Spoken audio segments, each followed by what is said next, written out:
Assalamualaikum warahmatullahi wabarakatuh. Berjumpa lagi dengan saya, Amma Faziza. Pada video kali ini saya akan sharing mengenai isu sosial dan etika pada sistem informasi, yang mana tema ini ada pada chapter keempat pada bukunya Kenneth Loudon tahun 2003 yang berjudul Mengelola Perusahaan Digital, di mana buku tersebut saya jadikan referensi wajib dalam mengampu mata kuliah sistem informasi manajemen pada pendidikan tinggi.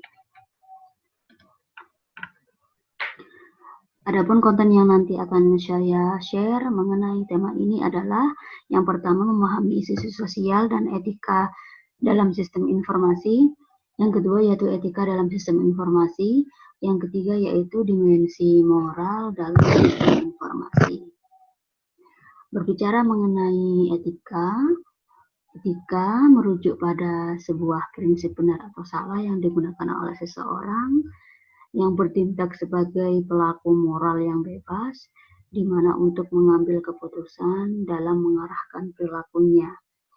Jadi di sini sistem informasi menciptakan kesempatan untuk perubahan sosial yang besar dan membahayakan distribusi kekuatan, baik itu berupa uang maupun kewajiban yang ada.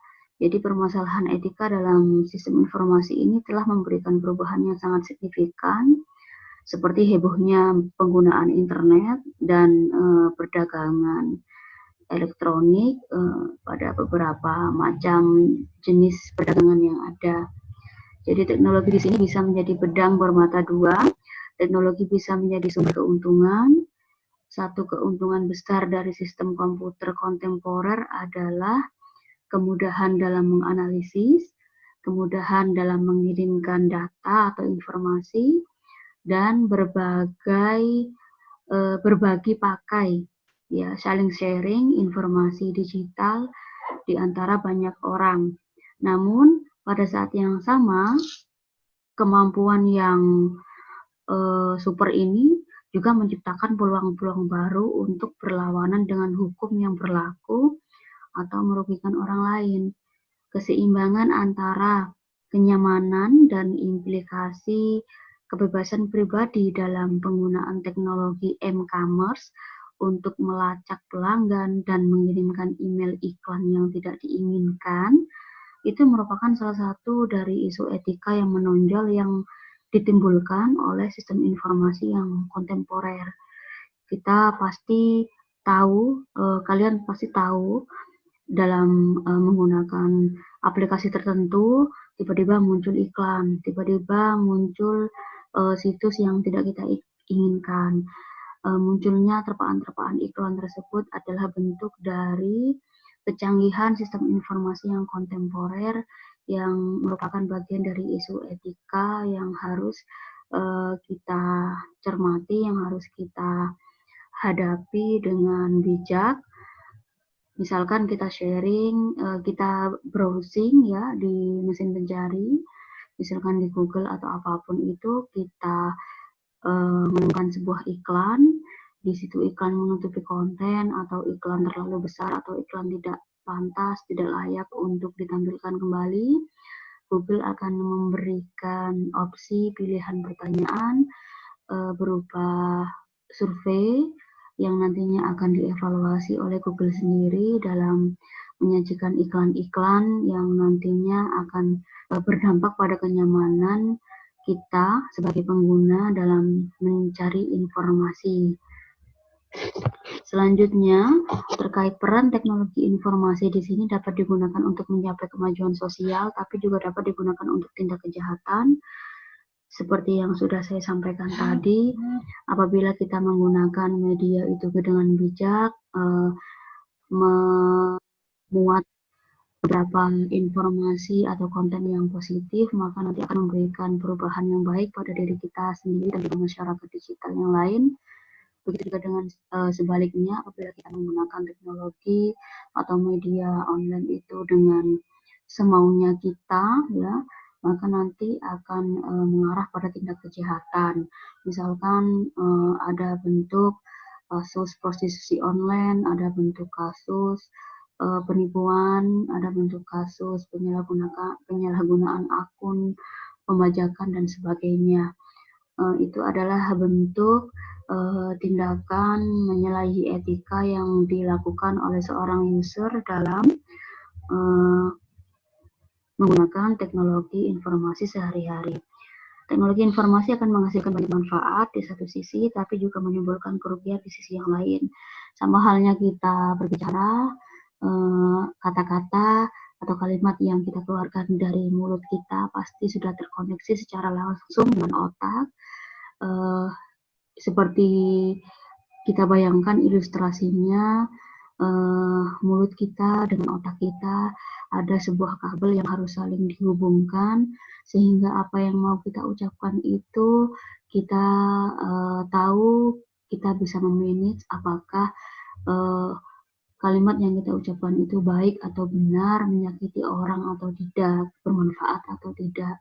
Sama halnya seperti halnya kita menggunakan tangan, kita menggunakan jari jemari kita dalam bermedia sosial, dalam berselancar secara online di web, ya, itu juga harus bisa dihubungkan dengan otak kita, dengan pikiran kita, bahwasanya apa yang kita lakukan itu juga harus bermuatan positif, tidak merugikan orang lain. Ada beberapa pertanyaan yang mungkin akan muncul pada beberapa isu-isu sosial dan etika sistem informasi. Yang pertama yaitu kaitan mengenai bagaimana menciptakan akuntabilitas atas konsekuensi dari sistem informasi. Bagaimana menetapkan standar untuk kualitas sistem pengamanan yang melindungi keamanan pengguna, ya, individu maupun kelompok, dalam melindungi value dan institusi yang sangat penting dalam masyarakat informasi. Ini adalah pertanyaan yang perlu kita kaji, yang perlu kita diskusikan lebih lanjut dalam kaitan isu-isu sosial dan etika sistem informasi.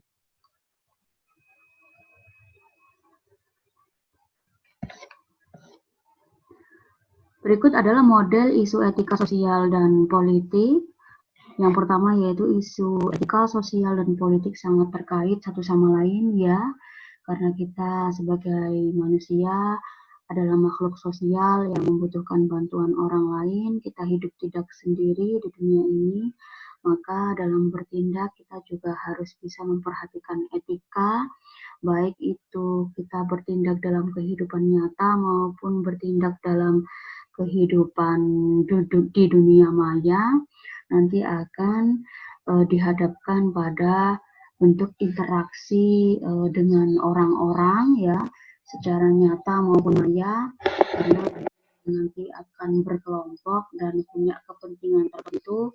Jadi kita harus bisa saling menghormati, menghargai, saling toleransi satu sama lain, tidak boleh saling menghujat, memprovokasi, atau memecah belah persatuan, sehingga nanti akan mementingkan kepentingan individu di atas kepentingan kelompok, sehingga dimungkinkan akan muncul sebuah unsur atau kelompok tertentu yang tidak bertanggung jawab atas adanya masalah yang timbul dari isu-isu sosial dan etika dalam sistem informasi tersebut, karena memang satu sama lain saling berkaitan. Ada bentuk perilaku, ada bentuk objek yang melakukan, ada bentuk lingkungan di antara interaksi tersebut. Masyarakat diibaratkan suatu danau, di mana dalam danau itu apabila dilempar oleh batu, ya, dilemparkan batu dalam danau, itu akan menciptakan gelombang sehingga danau menjadi tidak tenang. Batu yang dilempar itu ibaratnya adalah teknologi informasi. Sama halnya bentuk media, kita menyampaikan informasi, menyampaikan pengetahuan. Apabila bermuatan negatif, maka akan bisa menimbulkan goncangan, akan bisa menimbulkan masalah, mengusik ketenangan dari komunitas yang ada, ya, misalkan pada danau yang saya sebutkan tadi. Maka baiknya untuk menjaga ketenangan danau tersebut, maka semuanya harus berjalan dinamis. Satu sama lain harus bisa memanage etika dalam berperilaku di dalam media apapun itu, baik itu media secara offline maupun terlebih media secara online.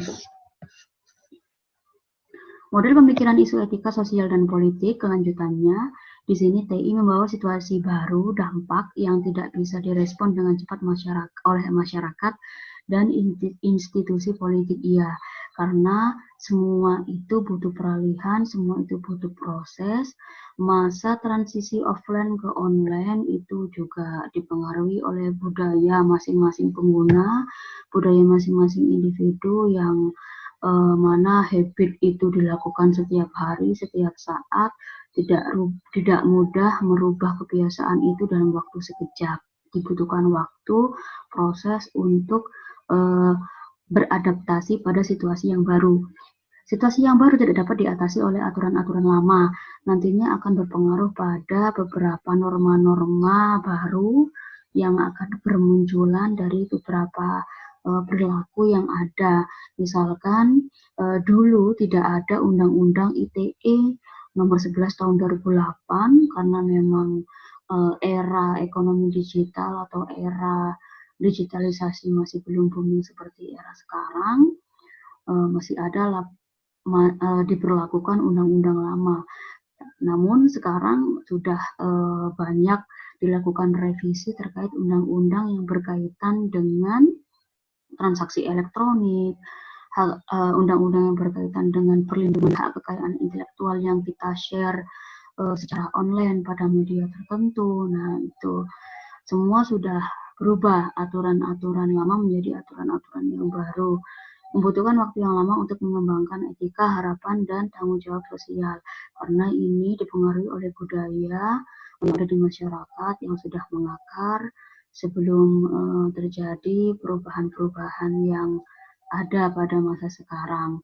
Kita tahu bahwasanya masa agricultural X, masa industrial X, masa ekonomi digital itu semua butuh peralihan, butuh proses, waktunya juga berjalan tidak singkat, sehingga dibutuhkan waktu untuk proses adaptasi dari lingkungan lama ke lingkungan yang baru. Ini adalah bentuk hubungan antara isu etika sosial dan politis dalam masyarakat informasi, di mana di sini ada 5 dimensi, yaitu akuntabilitas dan pengendalian, hak dan kewajiban informasi, kualitas hidup, kualitas sistem, hak dan kewajiban kepemilikan. Ini di dalamnya adalah bentuk adopsi sistem dan teknologi informasi. Saya akan sharing mengenai beberapa poin dari dimensi hubungan ini, ya. Hak-hak informasi dan kewajiban di sini adalah hak-hak informasi apa yang dimiliki oleh individu atau organisasi yang berkaitan dengan informasi mengenai dirinya sendiri. Apa saja yang nanti akan dilindungi, kewajiban-kewajiban apa yang nanti harus dipenuhi oleh individu atau kelompok organisasi mengenai informasi atau pengetahuan yang nanti akan di-share. Hak kepemilikan diantaranya yaitu hak bagaimana hak milik intelektual secara tradisional ini bisa terlindungi ya secara digital, bisa dilacak, bisa dilaporkan apabila ada bentuk tindak kriminal ya atau penyalahgunaan. Misalkan pertanggungjawaban atau kontrol, siapa yang bertanggung jawab atas segala kejadian yang merugikan informasi atas individu maupun kolektif. Misalkan dari sisi kualitas sistem, ada standar baku untuk data dan kualitas sistem yang harus diminta untuk member atas perlindungan dari hak-hak individu dan keamanan dalam bertransaksi, keamanan dalam sharing informasi pada media online. Kualitas hidup di sini adalah nilai-nilai apa yang harus dipelihara dalam masyarakat informasi atau masyarakat berpengetahuan. Institusi apa yang harus dilindungi dari penyalahgunaan informasi tersebut? Nilai-nilai budaya dan praktik-praktik apa yang didukung oleh teknologi informasi yang baru? Nah, ini adalah bentuk elemen-elemen yang terlibat di dalamnya. Isu politik, sosial, etika ini saling mempengaruhi. Adapun aktornya di sini secara internal ya ada individu, secara lebih luas ada masyarakat, dan lebih makro lagi ada suatu kesatuan negara. Ini sudah saya paparkan pada slide sebelumnya mengenai hak dan kewajiban informasi. Sudah saya sampaikan tadi, hak, kepemilikan, dan kewajiban mengenai akuntabilitas dan pengendalian, mengenai kualitas sistem. Selanjutnya, mengenai tren teknologi yang memunculkan isu etika. Isu-isu etika telah lama ada sebelum kehadiran teknologi baru. Isu-isu itu merupakan perhatian yang merupakan isu yang perlu diperhatikan secara terus-menerus pada masyarakat ya.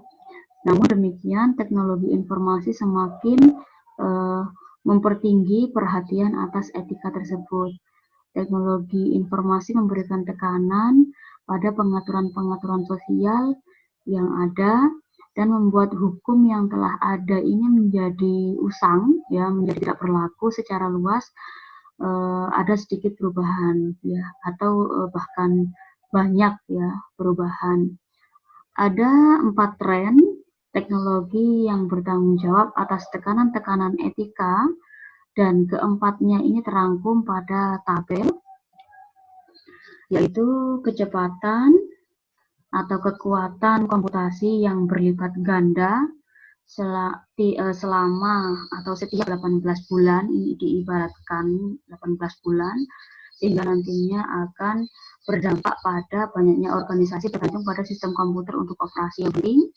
Kita tahu bahwasanya banyak perbankan sekarang semua menggunakan sistem online, beralih menggunakan sistem online, semua terhubung dari induk ke cabang-cabang pembantu ya.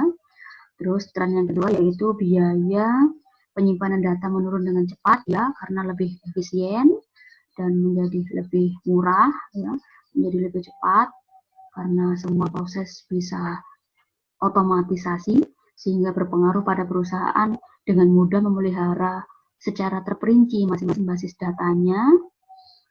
Semua bisa disimpan dalam direktori masing-masing, dalam website masing-masing, dalam sistem penyimpanan masing-masing. Kemajuan analisis data, tren-tren berikutnya, di mana di sini perusahaan dapat menganalisis data yang berukuran besar, yang diperoleh secara terpisah untuk mengembangkan profil yang terperinci atas perilaku individu. Selanjutnya, tren kemajuan jaringan dan internet. Di sini berpengaruh pada menyalin data dari satu lokasi ke lokasi yang lainnya dan mendapatkan data pribadi dari lokasi yang jauh menjadi lebih mudah. Sharing menggunakan Google Drive, sharing menggunakan bentuk alamat, ya, alamat yang di-share pada media tertentu, atau memindahkan data satu ke data yang lainnya secara online menggunakan Dropbox, menggunakan beberapa media penyimpanan yang lainnya. Nah, itu semakin mempermudah individu atau organisasi dalam menyalin data ke satu tempat ke tempat yang lainnya dengan mudah. Mengatasi isu sosial, isu etika dan politis dari sistem informasi di sini, kemajuan-kemajuan dalam teknik analisis data dalam jumlah besar merupakan tren teknologi ketiga, ya, merupakan tren teknologi yang harus digarisbawahi dan menjadi perhatian yang penting karena memungkinkan perusahaan untuk menemukan informasi lebih rinci mengenai individu. Dengan teknologi sistem informasi yang kontemporer, perusahaan bisa merangkai dan mengkombinasikan beragam informasi yang tersimpan pada satu komputer secara lebih mudah daripada pada masa-masa sebelumnya. Yang pertama yaitu mengenai menyelesaikan keunggulan kompetitif. Karena keunggulan kompetitif ini penting untuk bisa membentuk value, ya, membentuk value proposition atau membentuk nilai bagi perusahaan sehingga perusahaan itu mempunyai daya saing di lingkungannya sehingga bisa terus survive, berkembang dari masa ke masa. Tentunya mereka juga efektivitasnya didukung dengan penggunaan teknologi informasi yang terintegrasi pada setiap unitnya, sudah terbentuk infrastruktur e-bisnis yang baik, sehingga proses, model, aktivitas, kegiatan usaha, baik itu di lingkungan internal maupun di lingkungan eksternal, itu bisa berjalan dengan lancar, dengan mudah, dengan efektif dan efisien, sehingga daya saing pada organisasi tersebut muncul sehingga bisa memberikan nilai lebih, ya, nilai tawar yang baik untuk bisa bersaing di tengah-tengah lingkungan secara mikro maupun secara makro. Yang kedua yaitu menyelaraskannya dengan tujuan bisnis, karena tujuan bisnis tidak hanya untuk mencari keuntungan, namun juga untuk bisa mendapatkan good corporate yang baik, citra yang baik, bisa mendapatkan pelanggan yang setia di jangka panjang, bisa mendapatkan bentuk apresiasi yang baik dari lingkungannya, sehingga nantinya akan berdampak pada dinamika atau pada proses model bisnis yang berinovasi, ya, yang selalu berinovasi dari masa ke masa, sehingga apa yang menjadi tujuan bisnis itu bisa tercapai, diwujudkan dengan berbagai macam misi-misi, diantaranya yaitu membentuk nilai keunggulan kompetitif tadi itu. Semua harus diselaraskan pada masing-masing unsur, masing-masing komponen, sehingga satu sama lain itu memiliki rasa saling memiliki, sehingga bisa membentuk budaya organisasi yang baik dan tujuan bisnis itu bisa tercapai dengan mudah. Selanjutnya yaitu mengelola transisi secara strategis. Transisi ini membutuhkan waktu, membutuhkan proses, membutuhkan biaya, karena mengubah perilaku manusia pengguna itu tidak mudah, seperti halnya mengubah sebuah alat, ya, karena perilaku pengguna ini sangat bermacam-macam, ditinjau dari berbagai macam aspek, sehingga diperlukan pendekatan-pendekatan tertentu untuk bisa mencapai masa transisi yang strategis, masa transisi yang baik, sehingga nantinya akan terbentuk bentuk pengelolaan model secara online yang dinamis, ya, karena mengelola transisi strategis ini membutuhkan kerjasama seluruh komponen yang ada di dalam organisasi, karena memang berkaitan dengan visi misi, tujuan dari bisnis. Maka untuk menciptakan semua itu harus bisa mengukur rencana-rencana strategis yang dibuat pada masing-masing divisi, pada masing-masing unsur atau komponen yang ada di dalam organisasi. Kiranya itu yang bisa saya sampaikan, sharing mengenai isu-isu sosial dan etika pada sistem informasi. Semoga video yang saya sampaikan ini bermanfaat. Kurang lebihnya, apabila ada banyak kata yang kurang dimengerti, kalimat yang kurang dimengerti, saya mohon maaf. Saya akhiri. Assalamualaikum warahmatullahi wabarakatuh. Terima kasih.